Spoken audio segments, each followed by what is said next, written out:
19 तारखेपासून सुरू होणाऱ्या मैदानी चाचणी संदर्भात सर्वात मोठी आणि महत्त्वाची पत्रकार परिषद. कशा प्रकारे होणार भरती प्रक्रिया, कशा प्रकारे असणार सर्व भरती, काय यामध्ये नियम, या संदर्भात अधिकाऱ्यांनी दिली सर्वात महत्त्वाची आणि इम्पॉर्टंट माहिती. मैदानी चाचणी संदर्भात हा राज्य सरकारचा सर्वात महत्त्वाचा आणि मोठा निर्णय. पोलीस अधिकाऱ्यांनी दिली माहिती. ओके, चलो थँक्यू. बाईट करूया. त्याच्यामध्ये हेच आव्हान आहे की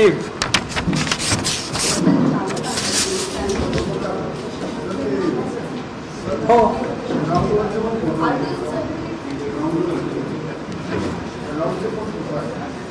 ग्राउंडचे पण फोटो आहेत ना. हां, ते देऊन टाकू ना यांना, व्हॉट्सॲपवर देऊन टाकू ना मॅडम.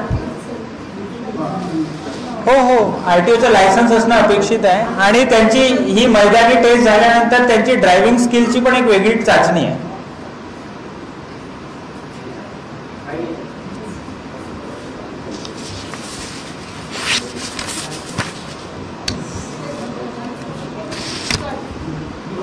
इथूनच विचार.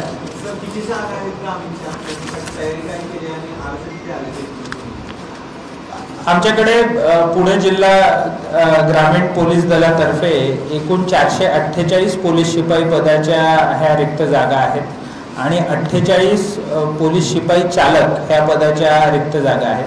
अशा एकूण 496 जागा आमच्याकडे रिक्त आहेत आणि त्यासाठीची ही भरती प्रक्रिया राबवण्यात येणार आहे.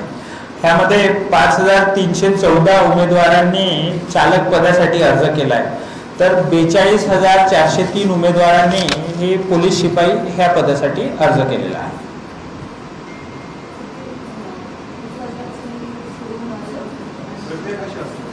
ह्यामध्ये प्रक्रियेमध्ये पहिले मैदानी चाचणी असणार आहे आणि त्यानंतर लेखी परीक्षा आणि जे चालक आहेत त्याच्यासाठी त्यांचे जे ड्रायव्हिंग स्किल आहे त्याची टेस्ट ही वेगळी होणार आहे.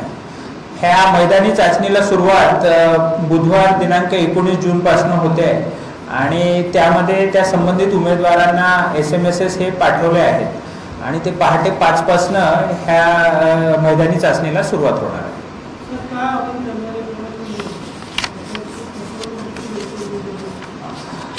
माझं सगळ्या उमेदवारांना एवढंच आव्हान आहे की कुठल्याही प्रकारच्या आमिषाला कोणी बळी पडू नका.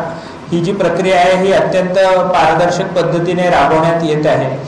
जर कोणी आपल्याला आमिष दाखवत असेल, काहीतरी आपल्याला म्हणत असेल की मी आपल्याला पोलीस खात्यामध्ये नोकरी लावून देतो, तर असा जर कोणी आपल्याशी संपर्क करण्याचा प्रयत्न केला तर त्याच्याबद्दलची माहिती ही आम्हाला द्यावी, जेणेकरून आम्हाला त्यांच्यावर कारवाई करता येईल. थँक्यू.